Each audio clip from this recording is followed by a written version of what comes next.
I want to make sure, to start this video off, that there's no ambiguity here. I am not playing the victim card. I am not saying that I am the victim here. But it's important to remember that what's happening to me on a larger scale, on a broader scale, being censored, being sued, being kicked off of fucking 2 different YouTube channels, about to be kicked off a 3rd, losing a good part of my writing of 11 years when WordPress just erased it overnight with no fucking warning. PayPal shutting me down, Stripe stealing fucking money from me. By no means am I saying that I am a victim here. Because in many ways, I understand what the situation is. In my little bird's eye kind of view, not an eagle's eye kind of view, not a fucking satellite view of it, but my little fucking, sparrow flying around view, I've got a pretty good understanding of what's happening and what's been happening for quite some fucking time.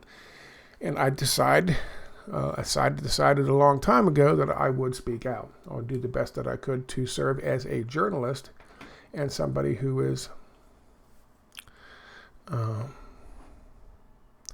trying his level best to keep an accurate record of this slide that we seem to find ourselves in. Now, I understand that.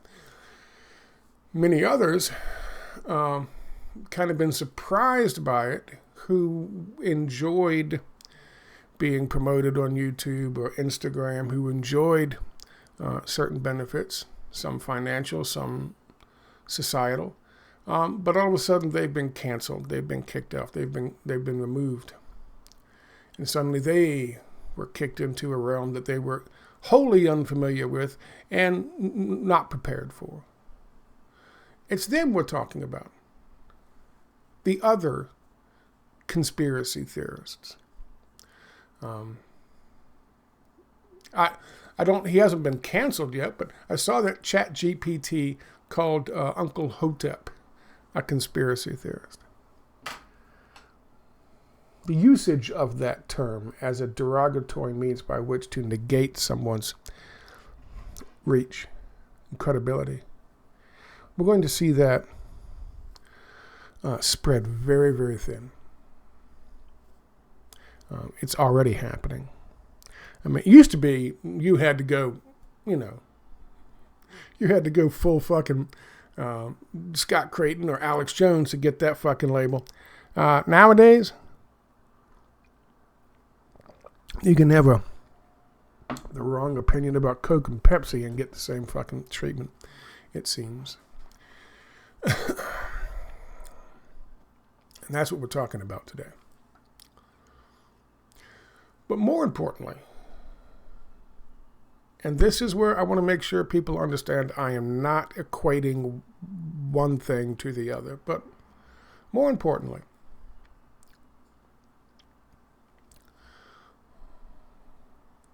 we can't normalize this treatment.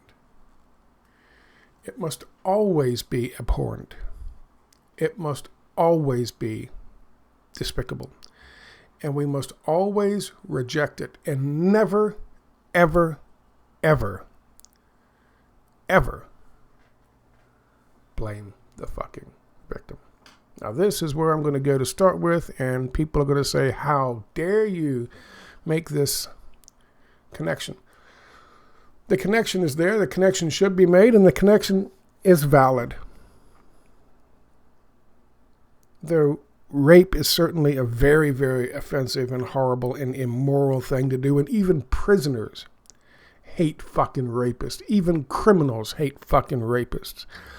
And they treat them accordingly when they go to prison, as they should.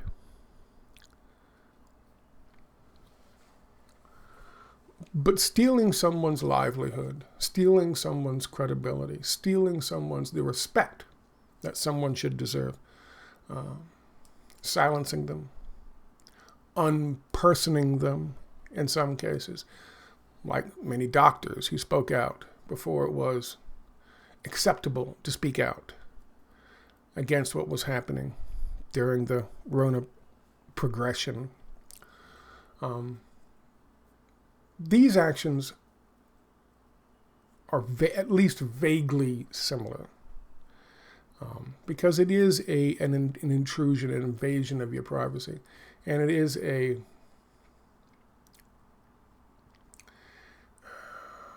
is ultimately very, very, very disrespectful. Though again, it is not the same. There are similarities. The reason I'm going to play this for you is simple. This is what somebody, we'll call them T, wrote to me. Not the Orwell quote. That's mine. And I'll show you where I got that in a second. He plugged my name into ChatGPT and asked it questions about me. And we'll go over that in a second.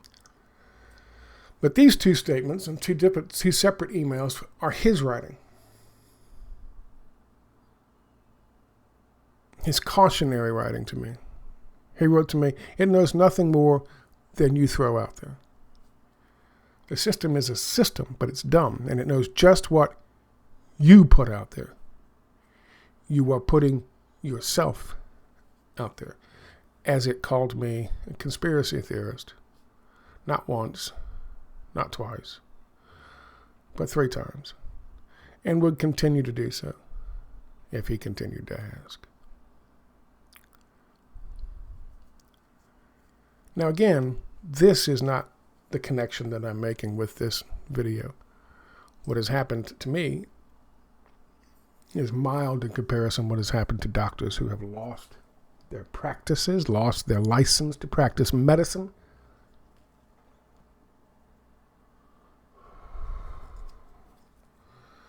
Architects and engineers who signed a fucking document regarding the building collapse on September 11th, 2001, losing their fucking jobs, losing their positions in firms that they have worked for long periods of time. What has happened to me is mild in comparison. However, and all of that is mild in comparison to what women have to go through. But this is not about asking women who have been raped.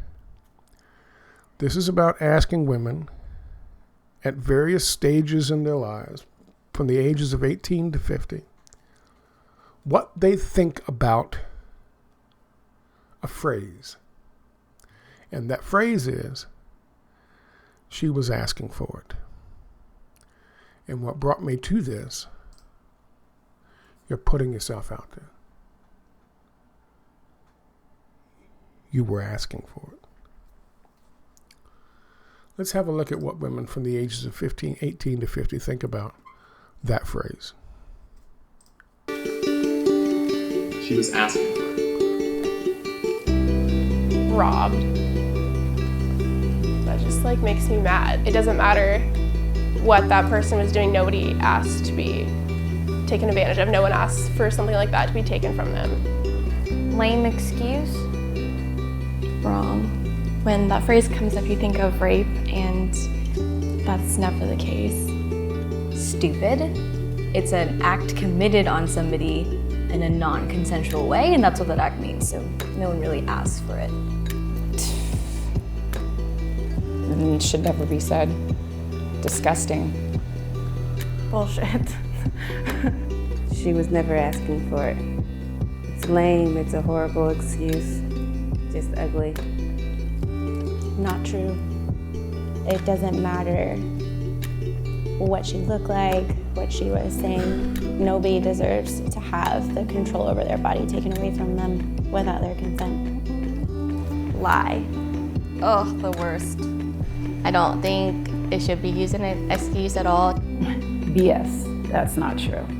Why? There's no way anybody asks to be raped. Fuck you. I don't believe that. No one would ever ask to be violated. Yeah, right? woman should be able to wear a short skirt or a low-cut top if that's what makes her feel comfortable without being told that she was asking for it. That's the easy way out. I think somebody wasn't really listening. Not true. I believe there'd be less rape if men were trained growing up differently to respect women. Typical. Doesn't matter. I don't think there is any excuse. No, she wasn't. Sure. That's what they always say. No one's ever asking to be raped. Bullshit.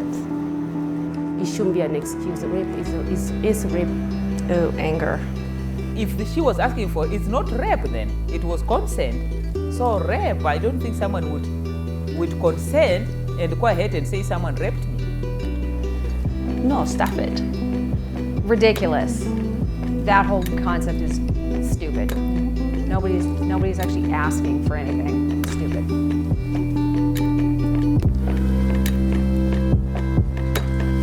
There was one that I really liked. Somebody asked to be raped. Fuck you. Somewhere in here, I forget what age I don't believe that. No one would ever ask to be violated. Yeah, right? Woman should be able to wear a short skirt or a low-cut top if that's what makes her feel comfortable without being told that she was asking for it.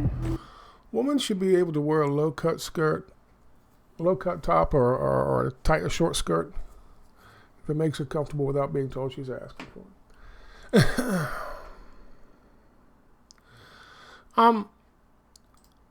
Again, people might, there's probably going to be some pushback on this connection that I'm making here.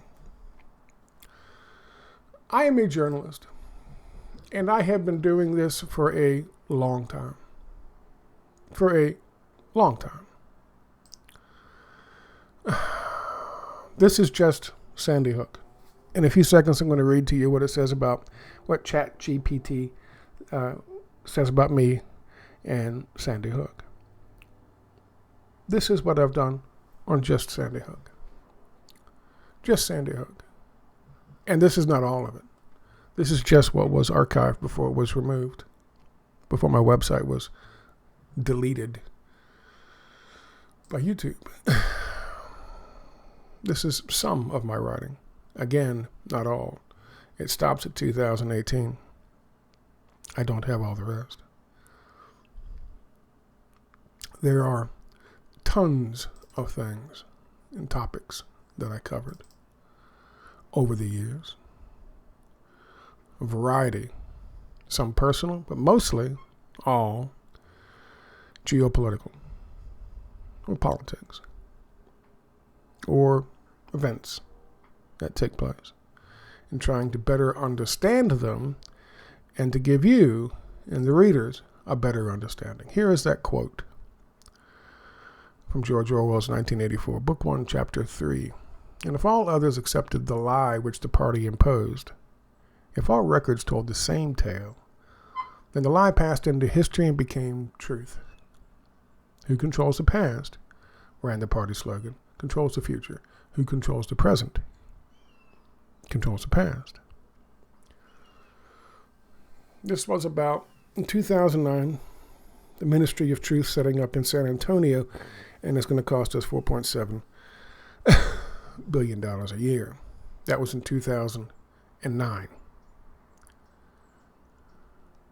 A new human terrain monitoring system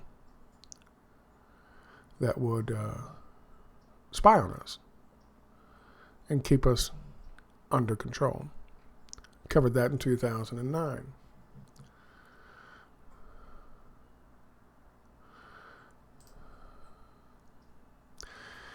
Here's an article on Sandy Hook.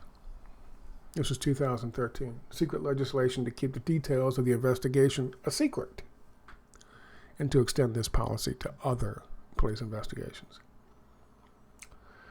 As I was writing this, Blues posted a link to another article about this. Chief Connecticut attorney, quote, truthers changed freedom of information landscape, so release of Sandy Hook details must be blocked. secret investigations, secret trials, secret convictions. I was writing about that in 2013. That's called journalism, boys and girls. And that is what I was. That is what I am. Still, to the best of my ability.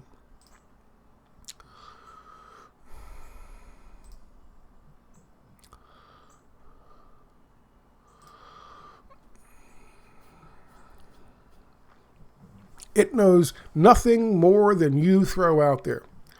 These are the answers to these questions that he put out there, that he asked it. Can you tell me Scott Creighton's views on China? I'm sorry, but I don't have specific information on Scott Creighton's views on China. Scott Creighton is a conspiracy theorist who has expressed a number of controversial views on various topics. But I do not have access to a comprehensive list of his views on every issue. It is possible to search online for articles and interviews which he has expressed his views on China, but I would advise taking any information found with a grain of salt and critically evaluating it before accepting it as fact, end quote. And then I added, as would I. You should take every piece of information you find the exact same way. If more people did, this country would be in far better shape, end quote. You're putting yourself out there, Scott. You're asking for it. No, not asking for it. I'm a journalist, not a conspiracy theorist. T asked it again. Can you tell me Scott Creighton's views on the events of 9/11? ChatGPT. Scott Creighton is a conspiracy theorist who has expressed a number of controversial views regarding September 11th, 2001 terrorist attacks. He has been an advocate of the idea that the attacks were staged by the U.S. government and that the destruction of the World Trade Center was not caused by the impact of the planes, but rather by a controlled demolition using explosives, end quote. That's relatively accurate.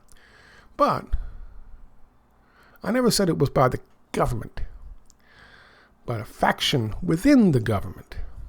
And by the way, NIST also concluded the impact of the planes did not cause the buildings to collapse, but rather the office fires that resulted from the impact caused the destruction. That is a fact.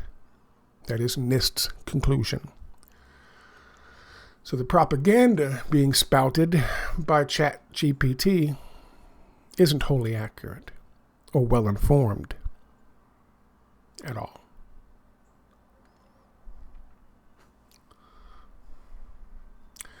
Again, it's important to note that these views, this is ChatGPT, it is important to note these views are not supported by the mainstream scientific engineering community and have been thoroughly debunked by extensive investigations and studies. That's not true.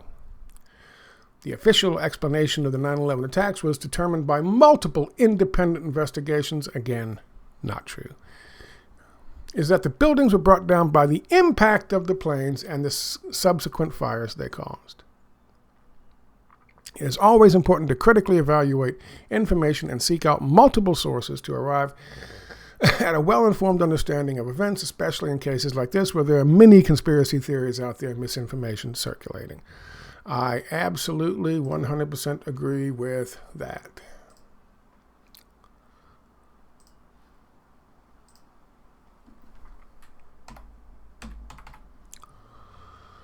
(9/11). This is partial list of the work that I've done on 9/11. Partial work list of the work that I've done over the years. This, ladies and gentlemen, boys and girls, makes me a journalist. I did research. I posited theories. I evaluated them on their merits. And I either modified them, dropped them, or adopted them. This is not something that I came to willy-nilly. This is work. This is work. 46,000 missing trusses of 9/11. 46,000 missing trusses of 9/11. Not only did I do the work and the research, but I also did my own fucking and it's gone. Did it just shut it down? Wow, it just shut it down. Let's try it again.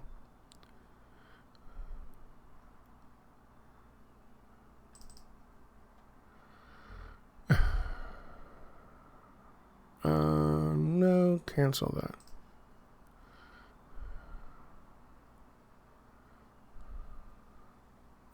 Do I need to do that? Or is it going to fucking delete these things?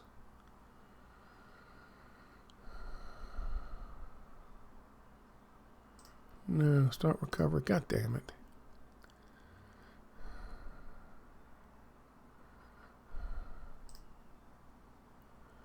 Okay.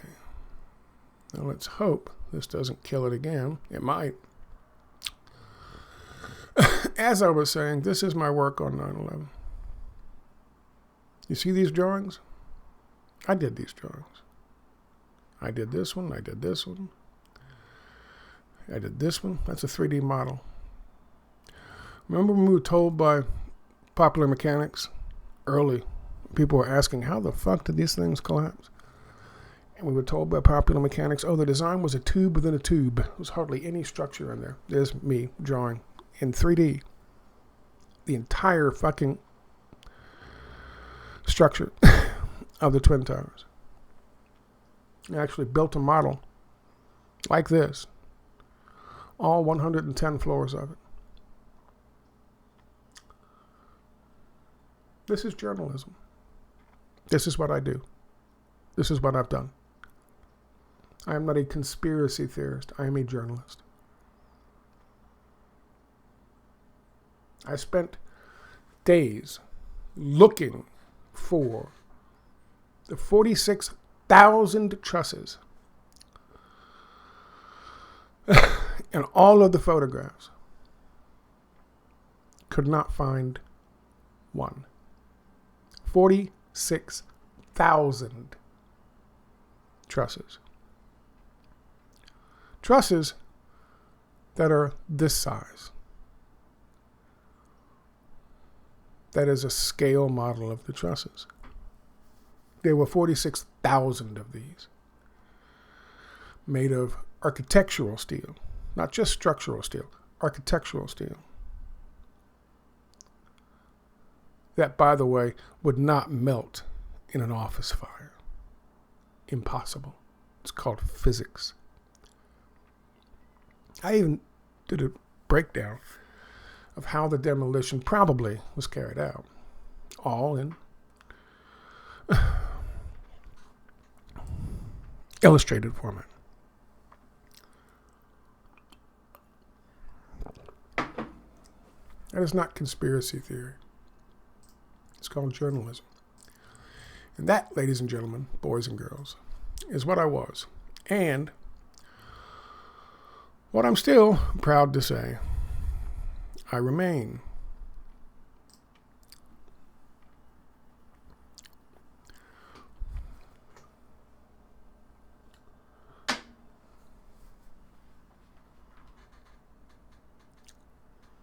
Let's go on with this one.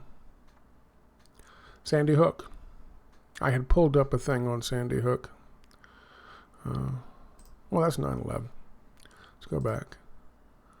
And I'll show you Sandy Hook again. Here's Sandy Hook. And these are just two topics. There are many others. Many, many, many others. Here's Sandy Hook. And again, this is only a part. This is a partial list because much of it's gone. Can you tell me Scott Creighton's views on Sandy Hook? Scott Creighton is a conspiracy theorist who has expressed a number of controversial views regarding Sandy Hook Elementary School shooting that took place on December 14, 2012 in Newton, Connecticut. He has been an advocate of the idea that the shooting was staged by the U.S. government,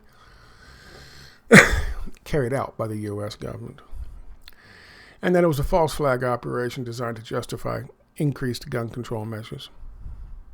That's accurate. So, again, over and over again, you see the same kind of derision. Now, I did want to include this one because he also asked this: what about Scott Creighton, American Everyman, and 9/11? And this was its reply. Scott Creighton is a person who appears to have written about various political and social issues, including the events of 9/11. Some of his writing is focused on views about the 9/11 attacks, including the possibility of government involvement or conspiracy.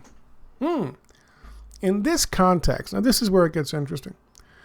The connection between Scott Creighton and the concept of an American everyman might be seen in terms of his focus on the experiences and perspectives of ordinary Americans in relation to the 9/11 attacks.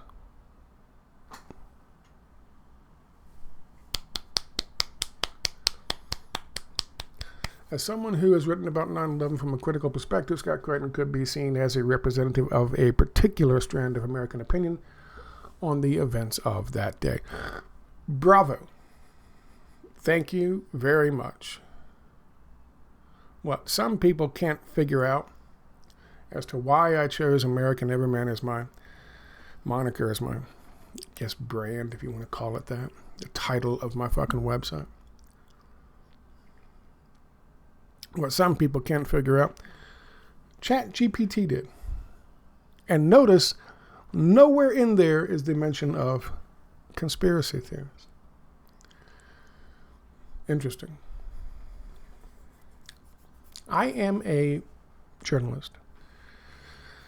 And over the years, here is a very, very, very, very, very, very, very short list of some of the things that I've talked about and written about and investigated and talked about and done videos on or written about.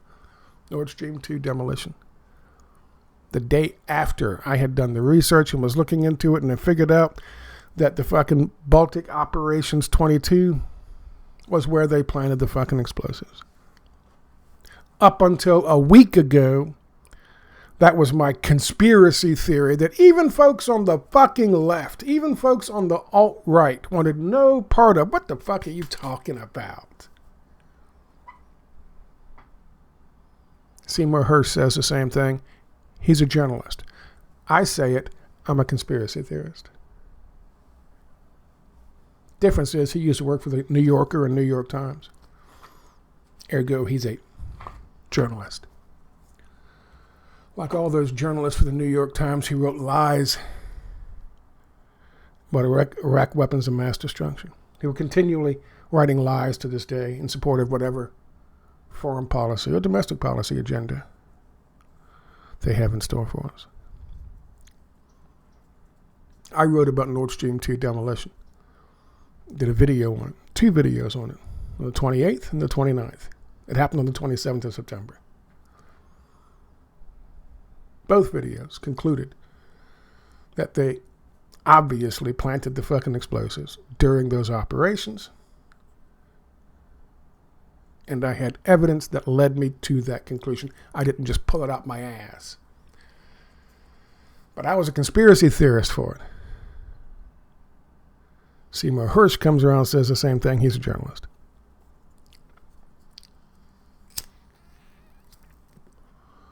Says the same thing only 5 months later. He's a journalist.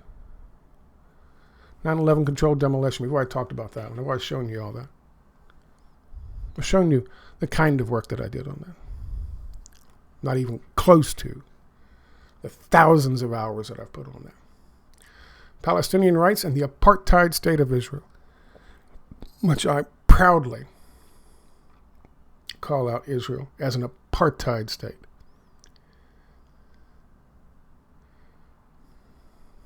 As an illegal, immoral apartheid state for how they treated the Palestinians and continue to treat the Palestinians. I've been doing that since I started writing on American Everyman in 2007.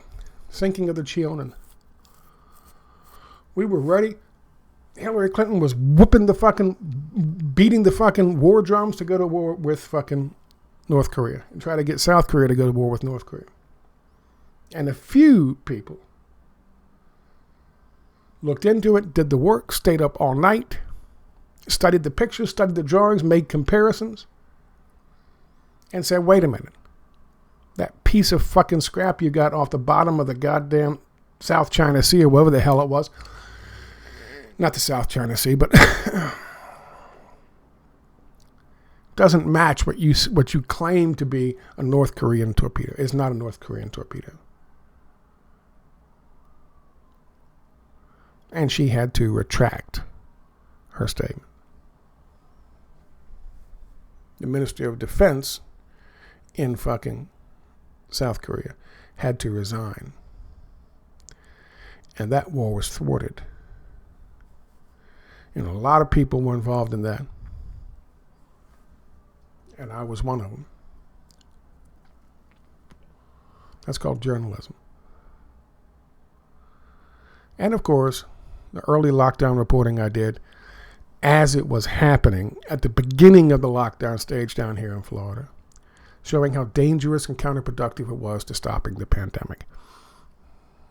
I pointed that out at the very beginning of this thing, when people like fucking Jimmy Dore and others, called quote-unquote journalists now, and Tucker Carlson, we're all sitting around talking about, oh, we got to stay locked down. We got to wear our masks and just hope and pray we get a fucking vaccine quickly enough so I can jab it in my arm and get some freedom again. I and many others were saying this is counterproductive. This is not going to help. This is going to make things worse. And it will make people sicker. And as I pointed out, it was being done to protect, not us, from the pandemic, but done to protect the virus from herd immunity. I did that. I talked about that at the very beginning of it. That wasn't a conspiracy theory. That was based on research and how countries and communities dealt with outbreaks in the past. That is called journalism.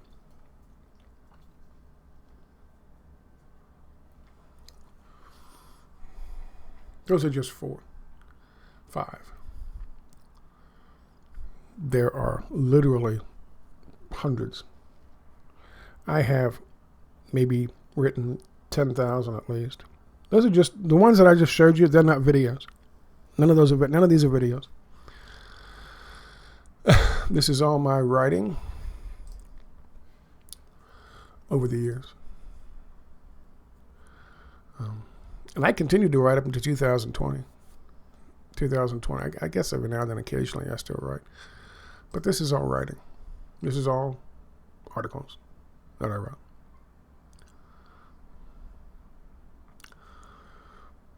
That's called journalism.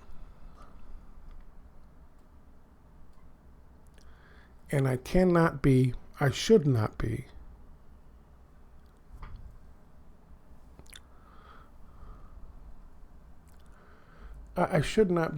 blamed for being derided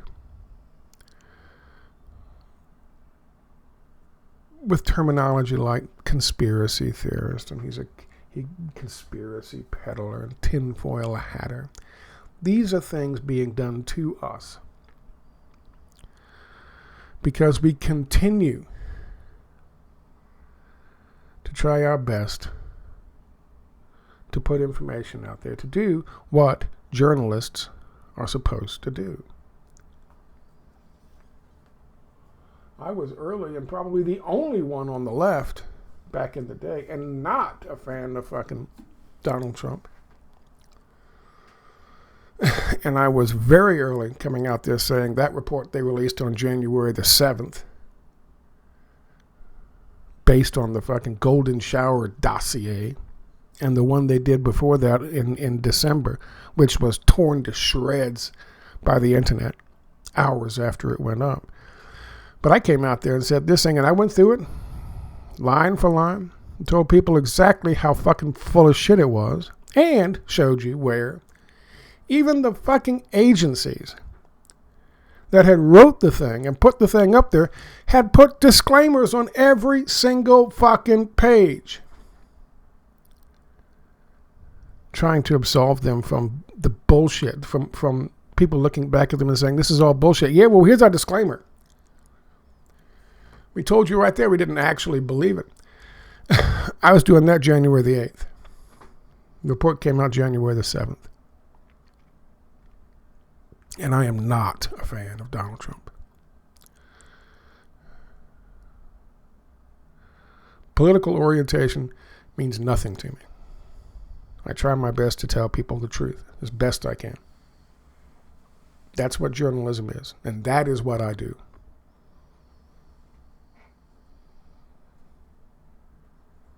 And today, more and more people, thanks to TikTok and Instagram and YouTube Shorts and all of these things, and because people like myself suffered those slings and arrows of outrageous fortune for so long, more and more people are coming to understand some terrible fucking shit is going on, and they need to speak out against it, and they are doing so, and good for them for doing it. And many of them are being smeared with terms like conspiracy theorist. We cannot fucking normalize this. We cannot just sit back and say, well, they deserved it. They asked for it. They didn't ask for it. I didn't fucking ask for it.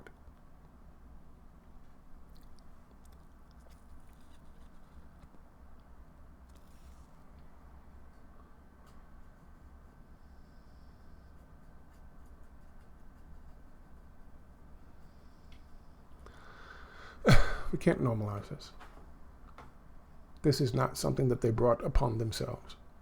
They feel the fucking need to speak out at a time when everyone should fucking speak out.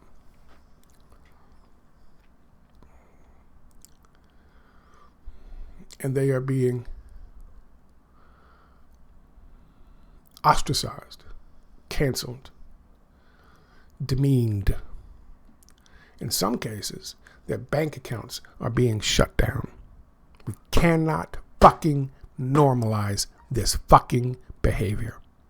They are not fucking asking for it. You're asking for it if you normalize this shit. If you allow this behavior to continue, you get the fucking government you deserve.